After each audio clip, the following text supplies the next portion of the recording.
140 കോടി ജനസംഖ്യ, ലോകത്തിലെ ഏറ്റവും വലിയ യുവജന രാജ്യം. പക്ഷേ ഒളിമ്പിക്സിൽ മെഡൽ വരുമ്പോൾ ഇന്ത്യ എന്തുകൊണ്ട് പിന്നിലാണ്?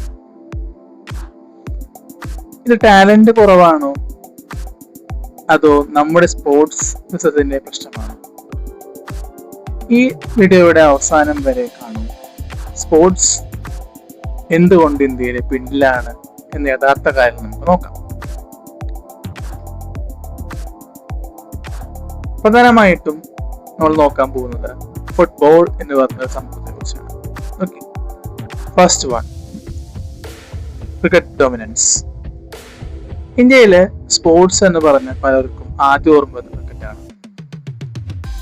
ക്രിക്കറ്റ് ലഭിക്കുന്ന പണവും മീഡിയ കവറേജും സ്പോൺസർഷിപ്പും മറ്റ് സ്പോർട്സിൽ ലഭിക്കുന്നില്ല. അതുകൊണ്ട് തന്നെ നിരവധി പ്രതിഭകൾ മറ്റ് സ്പോൺസേഴ്സിലേക്ക് പോകാതെ ക്രിക്കറ്റിലേക്ക് മാറുന്നു. രണ്ടാമത്തെ കാര്യം, ഗ്രാസ് റൂട്ട്സ് ഡെവലപ്മെന്റ്. ഒരു ചാമ്പ്യൻ ഒളിമ്പിക്സിൽ ജനിക്കുന്നില്ല. സ്കൂളുകളിലും അക്കാദമികളിലും ആണ് അവർ വളരുന്നത്. പല സ്ഥലങ്ങളിലും നല്ല ഗ്രൗണ്ടുകളും കോച്ചുമാരും ട്രെയിനിങ് സംവിധാനങ്ങളും ഇപ്പോഴും പരിമിതമാണ്. Third one, infrastructure. ലോകോത്തര സ്റ്റേഡിയങ്ങളും ട്രെയിനിങ് സെന്ററുകളും ഇന്ത്യയിൽ വർദ്ധിച്ചിട്ടുണ്ടെങ്കിലും എല്ലാ സംസ്ഥാനങ്ങളിലും എല്ലാ കുട്ടികൾക്കും അതിന് പ്രയോജനം ലഭിക്കുന്നില്ല. ഗ്രാമപ്രദേശങ്ങളിൽ ഇപ്പോഴും സൗകര്യങ്ങളുടെ കുറവ് വലിയ വെല്ലുവിളി തന്നെയാണ്. Fourth one, parents mindset. ഇന്ത്യയിലെ പല മാതാപിതാക്കളും ഇപ്പോഴും പഠനത്തിന് കൂടുതൽ പ്രാധാന്യം നൽകുന്നു. സ്പോർട്സിനെ ഒരു കരിയറായി കാണാൻ പലർക്കും മടിയാണ്.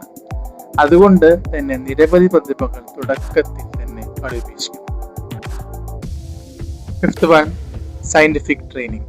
ഇന്ന് ലോകോത്തര കായിക താരങ്ങൾ പരിശീലിക്കുന്നത് കോച്ചിനൊപ്പം മാത്രമല്ല. Sports science, nutrition, psychology, recovery, data analysis ഇവയെല്ലാം ചേർന്നാണ് വിജയങ്ങൾ ഉണ്ടാകുന്നത്. ഇന്ത്യ ഈ മേഖലകളിൽ പുരോഗതി കൈവരിച്ചു കൊണ്ടിരിക്കുകയാണ്. പക്ഷേ ഇനിയും കൂടുതൽ വികസനം ആവശ്യമാണ്. Sixth one, competition. America, China, Australia, Japan ഇവിടങ്ങളിൽ കുട്ടികൾ വളരെ ചെറുപ്പം മുതൽ തന്നെ ഉയർന്ന നിലവാരത്തിലുള്ള മത്സരങ്ങളിൽ പങ്കെടുക്കുന്നു. അതിലൂടെ അവർക്ക് അന്താരാഷ്ട്ര മത്സരങ്ങൾ ആവശ്യമായ അനുഭവം ലഭിക്കുന്നു. Then seventh one, positive changes. എന്നാൽ ഇന്ത്യ മാറുകയാണ്.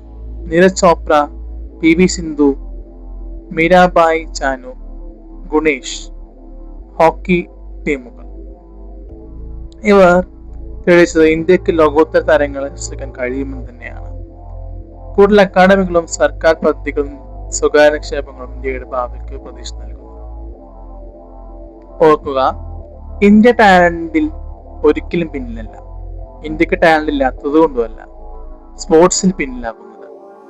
ശരിയായ അവസരങ്ങളും അടിസ്ഥാന സൗകര്യങ്ങളും ദീർഘകാല പദ്ധതികളും കൂടുതൽ ശക്തമാക്കേണ്ടത് ശരിക്കും അത്യാവശ്യമുള്ള കാര്യം തന്നെയാണ്. ഇന്ന് നാം കുട്ടികൾ കളിക്കുന്ന അവസരം നൽകുകയാണെങ്കിൽ നാളെ ലോകവേദി ഇന്ത്യയുടെ പതാക ഉയരും. ഈ വീഡിയോ നിങ്ങൾക്ക് ഇഷ്ടമായ ലൈക്ക് ചെയ്യൂ. നിങ്ങളുടെ അഭിപ്രായം കമന്റിൽ എഴുതൂ. ഇന്ത്യ ഒളിമ്പിക്സിൽ ടോപ്പ് 10 രാജ്യങ്ങൾ എത്തുമോ? നിങ്ങളുടെ ഉത്തരം ഉറപ്പായിട്ടും കമന്റ് ബോക്സിൽ പറയാം. Thank you.